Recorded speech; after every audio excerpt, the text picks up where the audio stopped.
ഏങ്ങണ്ടിയൂർ ശ്രീ സുബ്രഹ്മണ്യ ശാസ്താമംഗല ക്ഷേത്രത്തിൽ തൈപ്പൂയ ആറാട്ട് മഹോത്സവത്തിന് കൊടിയേറി.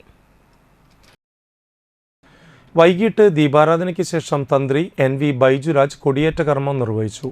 മുനമ്പം വേലുണ്ണിശാന്തി തൈപ്പൂയാഘോഷ committee president PS Gopalan, secretary Shinod PK, treasurer PD Sivasankaran, KA Gopinathan, AS Unnikrishnan, Sandesh Chullipparambil, Madanan Arukutty, മേഖലാ കമ്മിറ്റി ഭാരവാഹികൾ തുടങ്ങിയവർ ചടങ്ങുകൾക്ക് നേതൃത്വം നൽകി. തുടർന്ന് കലാപരിപാടികൾ അരങ്ങേറി. ശനിയാഴ്ച സർഗ്ഗകലാ അക്കാദമി അവതരിപ്പിക്കുന്ന നൃത്തശില്പം, ഞായറാഴ്ച തിരുവനന്തപുരം സംസ്കൃതി അവതരിപ്പിക്കുന്ന നാടകം, നാളത്തെ കേരള എന്നിവ അരങ്ങേറും.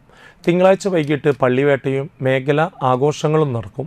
ഫെബ്രുവരി 11 ചൊവ്വാഴ്ച തൈപ്പൂയ ദിനത്തിൽ രാവിലെ മുതൽ കാവടി ആഘോഷം, ഉച്ചതിരിഞ്ഞ് എഴുന്നള്ളിപ്പ്, വൈകിട്ട് ഭഗവാന്റെ ആറാട്ട്, തുടർന്ന് ഭസ്മകാവടിക്ക് ശേഷം ഉത്സവത്തിന് കൊടിയിറങ്ങും.